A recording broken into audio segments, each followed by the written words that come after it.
ভারতের telecom industry এই মুহূর্তে একটা বিশাল বড় অর্থনৈতিক আর প্রযুক্তিগত পরিবর্তনের মধ্যে দিয়ে যাচ্ছে। বলতে গেলে পুরো ইকোসিস্টেমটার একেবারে ভোল বদল হয়ে যাচ্ছে। আজ আমরা সেই যুগান্তকারী পরিবর্তনগুলোকেই একদম সহজ ভাষায় ডিকোড করব। সবার মনে এখন একটাই বড় প্রশ্ন ঘুরপাক খাচ্ছে। আচ্ছা, প্রতিদিন যে প্রায় জলের দরে বা বলতে গেলে প্রায় বিনামূল্যেই আমরা ডেটা ব্যবহার করতাম, সেই সোনালি দিনগুলো কি তাহলে সত্যি শেষ হয়ে গেল? চলুন একটু গভীরে গিয়ে দেখা যাক ঠিক কি ঘটছে এই টেলিকম দুনিয়ায়। আপডেট মাস্টার চ্যানেলে সকলকে স্বাগত জানাই। অবশ্যই আমাদেরকে সাবস্ক্রাইব বা ফলো করে রাখুন পরবর্তী আপডেটগুলো পাওয়ার জন্য। ভিডিওটি লাইক করুন এবং দেখার পর শেয়ার করে দেবেন। তাহলে শুরু করা যাক। আজকের এই বিশ্লেষণে আমরা মূলত 5টি বিষয় কভার করব। 1. সস্তা ডেটার যুগের অবসান। 2. প্রিমিয়াম 5G ও নেটওয়ার্ক স্লাইসিং। 3. ভারতের টেলিকম ডুওপলি। 4. স্যাটেলাইট ইন্টারনেটের ভবিষ্যৎ এবং 5 নম্বর এআই, এয়ার ফাইবার ও 6G প্রযুক্তির প্রভাব।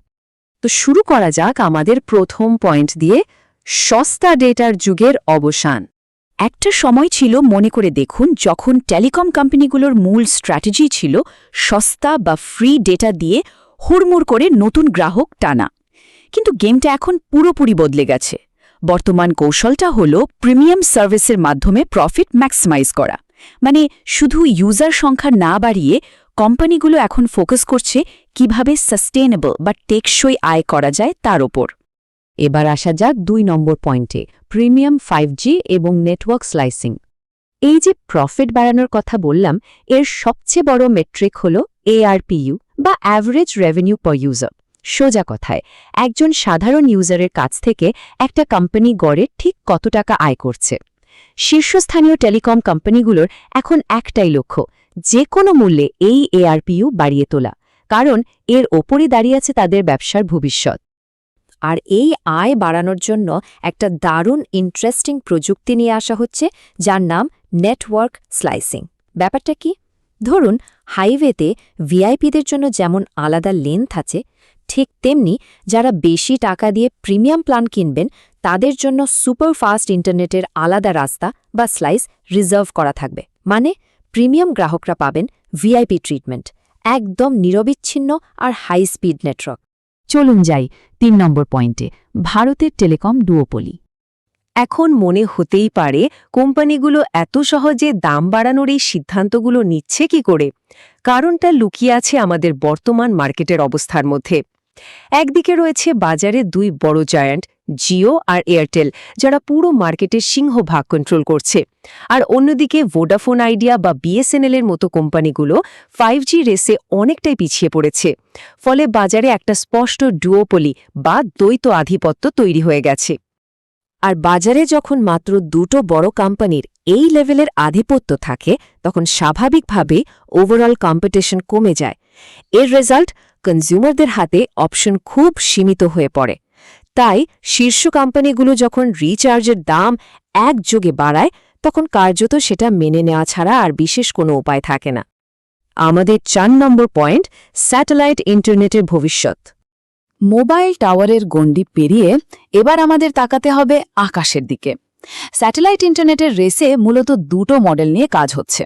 একদিকে আছে গ্লোবাল পার্টনারশিপ, যেখানে স্টারলিংকের মতো আন্তর্জাতিক প্রজেক্টের সাথে হাত মেলানোর সুযোগ থাকছে। আর অন্যদিকে রয়েছে জিও স্পেস ফাইবারের মতো সম্পূর্ণ দেশীয় প্রযুক্তি।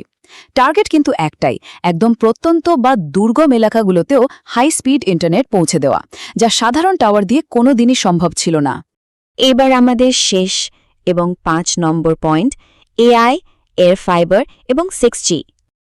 টেলিকম সেক্টরে আর্টিফিশিয়াল ইন্টেলিজেন্স বা এআই এর ব্যবহার এখন জাস্ট গেম চেঞ্জার। পর্দার আড়ালে থেকে এআই এখন পুরো নেটওয়ার্ক ম্যানেজমেন্টের দায়িত্ব সামলাচ্ছে।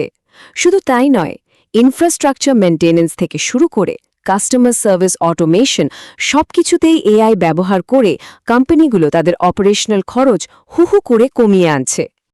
ব্রডব্যান্ড ইভলিউশনের এই টাইমলাইনটা দেখলে সত্যি অবাক হতে হয়। বর্তমানে আমরা দেখছি 5G এয়ার ফাইবারের দেশব্যাপী রোল আউট। অদূর ভবিষ্যতেই এই ফিক্সড ব্রডব্যান্ড আরও বড় আকারে ছড়িয়ে পড়বে। আর সবচেয়ে উত্তেজনার বিষয় হল 2030-এর মধ্যে 6G লঞ্চ করার বিশাল প্রস্তুতি কিন্তু ইতিমধ্যেই শুরু হয়ে গেছে।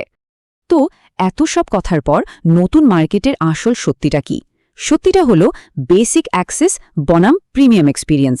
সাধারণ কথাবার্তা বা টুকটাক ইন্টারনেটের জন্য বেসিক প্ল্যানগুলো হয়তো নাগালের মধ্যেই থাকবে, কিন্তু যদি হাই এন্ড গেমিং বা 4K স্ট্রিমিংয়ের মতো প্রিমিয়াম এক্সপিরিয়েন্স চাই, তাহলে পকেট থেকে এবার একটু বেশি খরচ করতে হবে। এই পুরো এক্সপ্লেনারের শেষে সবার ভাবনার জন্য একটা প্রশ্ন রেখে যেতে চাই। সস্তা ডেটার যুগ থেকে প্রিমিয়াম ইন্টারনেটের দিকের এই যে শিফট, এটা আমাদের ডিজিটাল ভবিষ্যৎকে ঠিক কোন পথে নিয়ে যাবে? এই পরিবর্তন কি প্রযুক্তিগত উন্নয়নকে আরও ফাস্ট করবে, নাকি সমাজ একটা বড়সড় ডিজিটাল বৈষম্য তৈরি করবে? ভেবে দেখবেন। দারুণ সব তথ্য নিয়ে খুব তাড়াতাড়ি আবারও ফিরে আসব।